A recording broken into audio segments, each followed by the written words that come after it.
Saya ini Yai Marzuki, kalau datang ke Malang, itu selalu teringat dengan pengalaman khusus.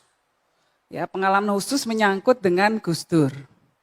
Jadi Gus Dur dulu mendarat di Malang, di Airport Abdurrahman Saleh. Di Airport Abdurrahman Saleh, kemudian dijemput sama Banser. Terus Bansernya itu mau kasih kode ke teman-temannya bahwa Gus Dur sudah mendarat. Ya, tapi namanya Banser. Kalau nggak diilingkan Kiai, ya kadang-kadang kleru-kleru. Nah, jadi Bansernya terus pakai walkie-talkie itu, radio HT, terus bilang, Abdurrahman Saleh sudah mendarat di Abdurrahman Wahid, ganti gitu. Wah, yang ngono iku. Jadi ini selalu. Jadi saya kalau ke Malang ini selalu ada kenangan khusus. Selalu ada sebuah hal yang membawa nostalgia. Nah, jadi di sini ini pilihannya Pak Erick Thohir juga. Ini Pak Erick Thohir akan hadir secara online nanti, ya karena beliau sekarang sedang berada di Doha. Karena ada sesuatu berkaitan dengan Piala Dunia yang akan dibawa ke Indonesia nantinya. Amin. Kita doa sama-sama supaya bisa qabul. Ya. Baik. Hadirin hadirat sekalian yang dimuliakan, yang saya muliakan. Saat ini NU Nahdlatul Ulama akan mencapai usia 100 tahun atau abad, tepatnya pada tanggal 16 Rajab 1444 Hijriah nanti. Kalau tanggal Masehinya itu sekitar tanggal 7 Februari 2023 nanti. Nah, PBNU di bawah kepemimpinan Kiai Haji Yahya Stakuf kemudian memutuskan untuk membuat selebrasi untuk memperingati momen historis ini. Ya, karena ini adalah momen di mana NU eksistensinya secara nyata terlihat di tengah-tengah masyarakat. Untuk itu perlu diadakan selebrasi supaya lebih menguatkan syiarnya dalam tentunya menegakkan kalimatullah maupun dalam mencapai maslahatul ummah. Nah, jadi ada beberapa rangkaian acara yang oleh Gus Yahya itu diperintahkan kepada kita ini panitia-panitia untuk membuat. Antara lain mulai dari acara kemandirian ekonomi, lalu acara monumental kemarin R20, Religion 20 yang menghadirkan pemimpin-pemimpin agama dari seluruh dunia hadir datang ke Indonesia, tepatnya di Bali, untuk berbicara hal-hal yang menyangkut agama dan dalam pandangan Gus Yahya, bagaimana agama itu bisa menjadi solusi bagi masalah-masalah di dunia, bukan malah menjadi sumber permasalahan. Nah, NU yang undang pemimpin-pemimpin agama itu, semua kumpul ya. Ada NU Women, ada acara Festival Nusantara nanti, ada Porseni, lalu ada nanti acara puncaknya di Jawa Timur juga nanti, Puncak Harlah, sekitar tanggal 7 Februari 2023 di Sidoarjo. Monggo rawuh semuanya ya bergabung bersama-sama. Nah, salah satu acara yang dimaksudkan untuk memperlihatkan kekhasan NU dalam memasuki abad kedua, ini adalah dalam bidang teknologi. Ya, dalam bidang teknologi, NU berharap bisa memberikan kontribusi besar. Dan kita lihat banyak anak-anak NU yang luar biasa, ada Mas Ainun. Ini NU ndeles ini. Ya, walaupun tinggalnya di Singapura, gajinya Singapura dolar. Wah, tapi NU sangat nih Kiai. Nah, jadi banyak talenta-talenta luar biasa dari NU yang ingin kita tampilkan dan kita juga ingin merekrut lebih banyak lagi talenta-talenta dari NU yang bisa memberikan kontribusi untuk bangsa dan negara. Nah, tentu ini semua dimaksudkan ya, tidak lain dan tidak bukan untuk menjadi syiar dan menguatkan semangat pengabdian kita semua, pengabdian Nahdlatul Ulama ya dalam kerangka tentunya ukhuwah Islamiyah, ukhuwah insaniyah, ukhuwah wataniyah maupun basyariyah. Nah, jadi ini semua adalah semangat perjuangannya NU. Nah, tentu orang bertanya kenapa kok teknologi? NU itu biasanya sarungan Terus bagian kok sekarang malah ngomong teknologi. Karena teknologi ini adalah salah satu faktor besar dalam kehidupan manusia. Dan Islam sendiri tidak asing dengan teknologi.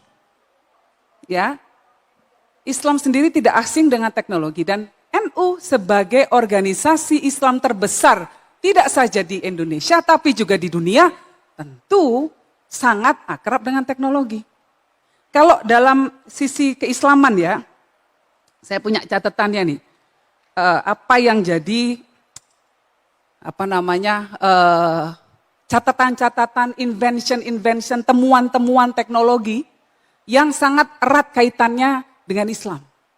Misalnya Ibn Khaitam menciptakan yang namanya lensa, ya, menciptakan kamera. Itu yang menciptakan siapa? Orang Islam. Lalu ada lagi universitas. Ini sistem pendidikan dalam sebuah organisasi yang terstruktur. Itu asalnya juga dari umat Islam. Fatimah Al-Farhi dari Fes, Maroko. Abad ke-8 itu sudah bikin universitas. Lalu ada lagi banyak ya, mulai dari Al-Jabar, itu juga dari temuannya orang NU, Al-Khawarizmi. Mengarang Kitabul Jabar, Kitab Al-Jabar. Itu juga dari orang Islam. Nah, tadi sama Yai Marzuki bisik-bisik soal perkara-perkara riadohan untuk menjaga keutuhan umat manusia, terutama umat Indonesia. Ada satu kitab yang mungkin kalau orang NU nyebutnya kitab-kitab soal riadah, Syamsul Ma'arif. Okay? Karya Syekh Ahmad Al-Buni. Nah, orang banyak nyebutnya ini soal riadah, bahkan ada yang nyebut ini kitab perdukunan malah. Sanes, ternyata itu kitab sains. Kenapa? Ini Syekh Al-Buni, ini kan sudah dari tahun berapa? Tahun abad ke-12 Masehi. Kitab itu sudah menyebut bahwa bumi itu bundar. Kurotal ardiyah. Padahal baru-baru ini, belum terlalu lama, beberapa puluh tahun yang lalu, Abdullah bin Bas masih saja menyebut bumi itu datar. Loh iki loh, orang yang sudah 1200 tahun ya.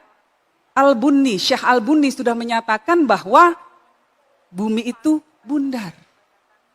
Nah, bahkan menyebut bahwa ada lingkaran yang mengelilingi bumi, namanya Khatul Istiwa. Katulistiwa, garis katulistiwa. Jadi Islam ini biasa. Kalau soal teknologi dan inovasi, ini memang barangnya dari Islam.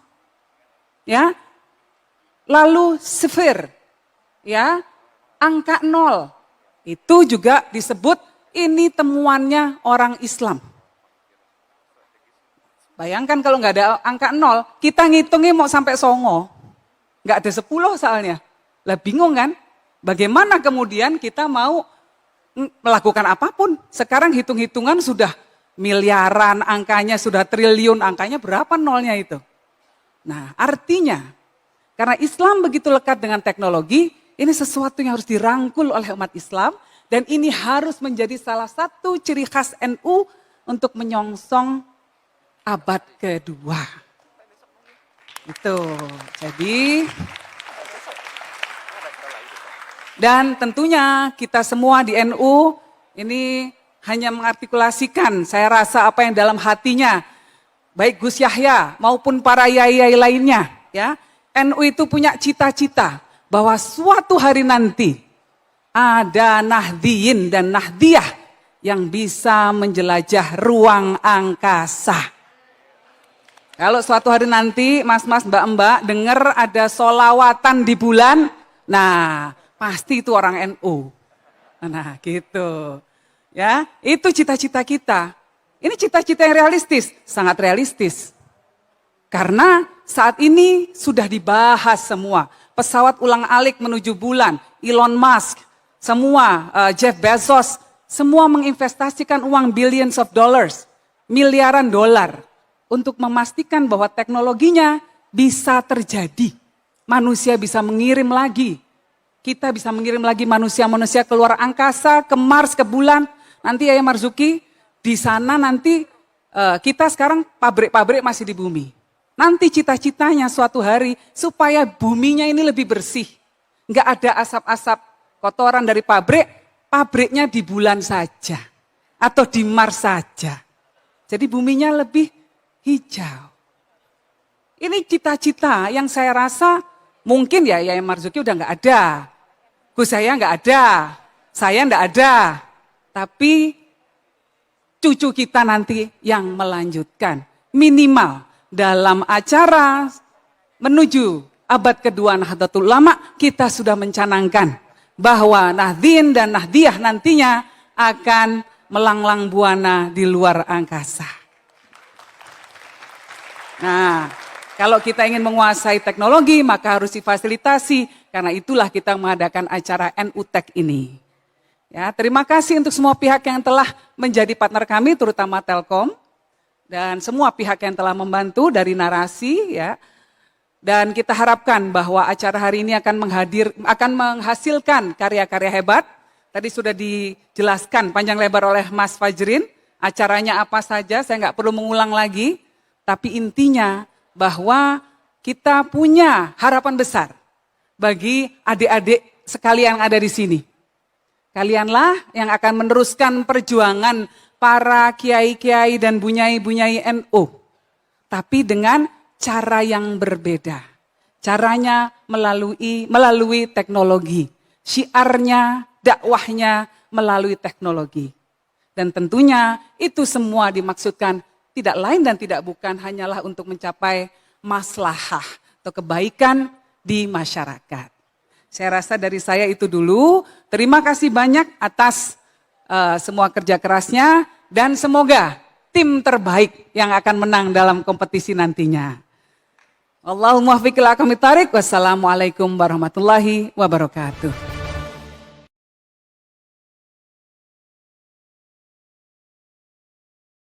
Warahmatullahi wabarakatuh. Bismillah, alhamdulillah, salatu wassalamu ala rasulillah Sayyidina Muhammad ibn Abdillah wa man tabi'ahu wa wala, la haula wa la quwata illa billah, amma ba'd.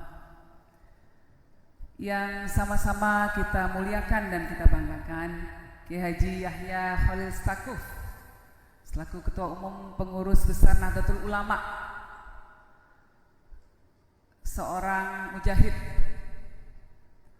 yang memang mendapatkan tugas untuk memimpin NU, terutama dalam mengarungi abad kedua NU dengan berbagai macam ijtihad yang beliau lakukan saat ini. Salah satunya adalah dengan adanya NU Women ini.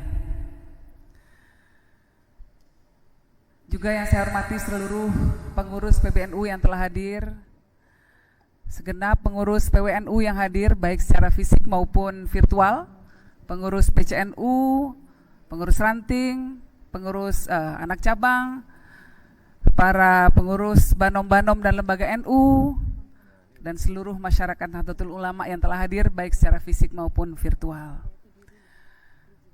Bapak Erick Thohir, Bapak Menteri BUMN yang kali ini kapasitasnya 2, bukan saja sebagai menteri tapi juga sebagai ketua steering committee atau SC dari perhelatan Harlah 1 Abad Nahdlatul Ulama. Ibu Bintang Puspayoga, Menteri Pemberdayaan Perempuan dan Perlindungan Anak yang juga hadir. Bapak Budi Gunadi Sadikin, Bapak Menteri Kesehatan, yang demi untuk bertemu dengan ibu-ibu semua di sini, last minute beliau mau hadir. Ditelepon last minute langsung bersedia hadir. Ada juga tokoh-tokoh yang akan hadir secara virtual. Ada Ibu Retno Marsudi, Menteri Luar Negeri RI. Ibu saya sendiri, Bu Sinta Nuria Wahid, yang juga merupakan salah satu mustasyar PBNU. Lalu Bapak Jamshid M. Kazi, Country Representative Indonesia dan Liaison to ASEAN Jadi perwakilannya UN Women, Badan PBB yang menangani masalah-masalah perempuan juga akan hadir secara virtual. Para ibu nyai dari berbagai pesantren yang telah hadir pada hari ini, para ketua banom-banom perempuan NU yang telah hadir pada hari ini, para narasumber, pengisi acara NU Women Festival, dan perempuan-perempuan NU, jutaan perempuan NU di seluruh dunia, seluruh Indonesia yang telah hadir, baik secara fisik maupun secara virtual. Ibu-ibu dan bapak-bapak pemberani yang hadir pada hari ini, karena tidak mudah untuk hadir di acara yang isinya mayoritas ibu-ibu. Jadi mari kita memberikan aplaus dulu untuk ketua umum kita dan juga para tokoh-tokoh pria yang hadir pada hari ini. Terima kasih, ini merupakan dukungan yang luar biasa bagi pemberdayaan perempuan di tanah air kita. Ibu-ibu dan bapak-bapak sekalian, ada sebuah ayat, izinkan saya mengutipnya. Bismillahirrahmanirrahim. Innal muslimina wal muslimat wal mu'minina wal mu'minat wal qanitina wal qanitat was sadiqina was sadiqat was sabirina was sabirat wal khashiina wal khashiat wal mutasaddiqina wal mutasaddiqat was saimina was saimat wal hafidina furujahum wal hafidhat wadzakirina Allah katsiran wadzakirat Adallahu lahum maghfiratan wa ajran 'aziman. Ayat tersebut diturunkan oleh Allah Subhanahu wa taala sebagai jawaban dari protesnya Sayyidah Nusaybah binti Ka'ab yang protes kepada Rasulullah dan bertanya, kok cuma laki-laki yang seolah-olah punya kesempatan untuk masuk jannah? Kok perempuan kayaknya nggak punya kesempatan, dikit-dikit yang disebut laki-laki? Langsung Allah membalas, menjawab kegelisahan tersebut dengan menurunkan ayat Al-Ahzab tadi untuk meyakinkan para mukminah bahwa mereka sama dan setara kedudukannya di mata Allah. Sayyidah Nusaybah binti Ka'ab sendiri, seperti kita sama-sama tahu, adalah seorang pembela Rasulullah. Bukan cuma di belakang layar, tapi juga berada di garda terdepan, ikut berperang, merelakan tubuhnya ditusuk pedang 12 kali dalam perang Uhud sebagai perisai dari Rasul. Nah, semangat kesetaraan inilah yang sejak awal ditangkap oleh para ulama Nahdlatul Ulama dan diartikulasikan dalam bentuk ruang dan tempat berkiprah untuk para perempuan-perempuan NU. Pembentukan banom-banom NU seperti tadi kita sama-sama saksikan dalam video, itu menjadi penanda jelas bagaimana support moral dari para kiai untuk kiprah para perempuan NU. Semangat kesetaraan itu pula lah yang terlihat di PBNU di bawah kepemimpinan Kiai Haji Yahya Khalil Stakuf yang telah melakukan ijtihad luar biasa dengan memberikan dorongan yang sangat besar bagi kiprah para perempuan NU dengan memberikan ruang di jajaran Tanfidiyah NU. Nah, dalam rangka Harlah 1 Abad NU ini, Kiai Haji Yahya Khalil Stakuf juga memberikan dukungan penuh untuk perayaan kiprah para perempuan NU tersebut lewat launching NU Women. Ini adalah sebuah ruang perjumpaan bagi para perempuan NU, baik yang bergabung dalam struktur maupun kultural NU. Mereka-mereka yang berada di Banom, tapi juga ibu-ibu, nyai seluruh Nusantara yang aktif berkiprah di masyarakat. Disinilah ruang perjumpaannya. Tapi NU Women juga berperan sebagai agregator, ya, maupun juga ruang konsolidator agar para perempuan-perempuan NU bisa lebih dinamis lagi dalam memperjuangkan berbagai macam isu-isu yang berkaitan dengan perempuan. Untuk menjawab permasalahan yang dihadapi umat manusia serta masyarakat NU pada umumnya di 1 abad ke depan, NU Women akan fokus pada 3 isu besar. Yang pertama, penguatan perlindungan perempuan dan anak.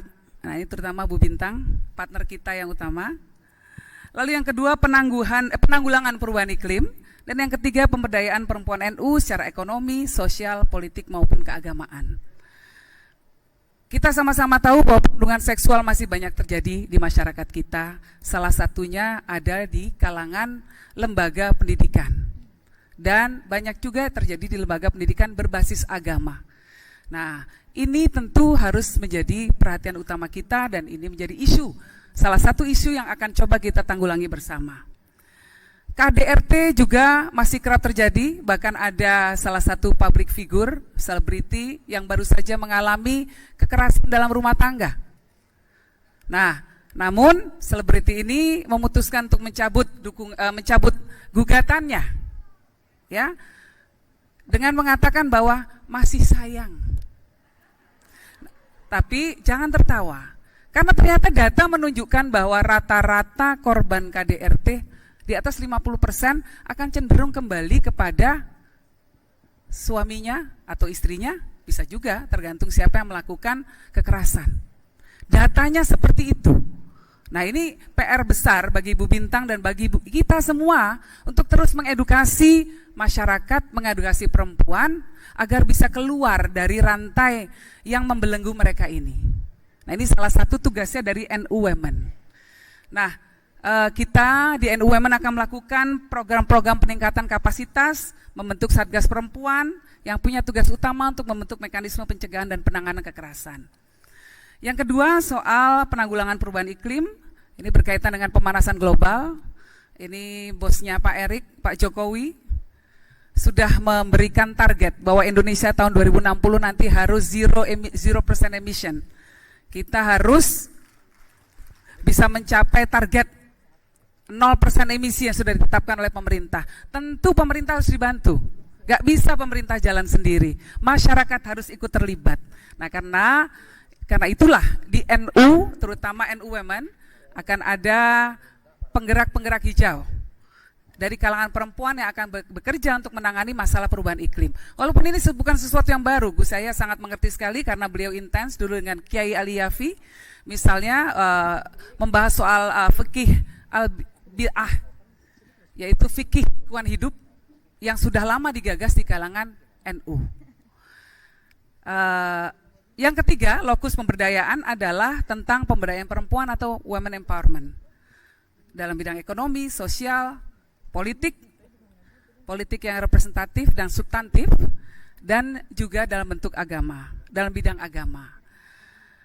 NU Women bersama-sama dengan mitra kami akan memberikan pelatihan literasi keuangan pada 1 juta orang perempuan selama beberapa tahun ke depan, agar bisa lebih berdaya secara finansial. Nah, kita sama-sama tahu Pak Erik, kita laporkan juga bahwa rata-rata perempuan-perempuan NU, warga NU ini berasal dari low to middle income, kelompok low dan middle income. Nah, tentu mereka harus difasilitasi dan dibantu. Saya dapat pesan-pesan ini untuk para menteri pembantu Presiden Jokowi. Pesannya adalah titip agar beras bisa juga kayak BBM, satu harga dari barat sampai timur, utara dan selatan. Di Indonesia berasnya bisa satu harga. Jadi tidak ada kesenjangan antara ekonomi daerah-daerah yang maju sama daerah yang tidak maju. Semua sama bisa beli beras dengan harga yang sama untuk kualitas tertentu yang biasa dikonsumsi masyarakat. Ini salah satunya adalah untuk membawa keadilan bagi seluruh masyarakat. Nah, ini juga sebuah exercise Pak Erik tentang advokasi politik yang substantif, yang bisa langsung membawa maslahah bagi seluruh masyarakat. Nah, yang terakhir tentunya kita harapkan bahwa ibu-ibu NU Women di seluruh Indonesia dan seluruh dunia bisa punya peran besar untuk terus memajukan Islam yang rahmatan lil alamin. Islam yang tetap mengacu kepada keinginan untuk membawa kebaikan di seluruh masyarakat. Hari ini bapak-bapak, ibu-ibu sekalian sebagian memakai wastra, ya, kain Nusantara. Nah, ini semua sebetulnya adalah simbolisme bahwa Islam Ahlussunnah wal Jamaah An-Nahdiyah itu adalah Islam yang sangat menghargai tradisi. Sesuai dalil la'adah muhakkamah, di mana tradisi juga menjadi salah satu sumber rujukan hukum dalam Islam.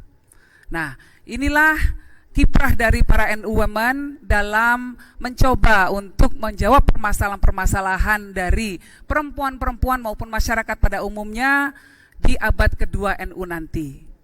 Semoga dengan dukungan bapak-bapak dan ibu-ibu sekalian, maka NU Women bisa menjadi salah satu tiang kekuatan dari Nahdlatul Ulama yang akan bisa membawa maslahah bagi seluruh umat dan bangsa. Amin, amin ya rabbal alamin. NU Women berdaya dan berkarya. Allahumma fiqil akamitarik. Wassalamualaikum warahmatullahi wabarakatuh.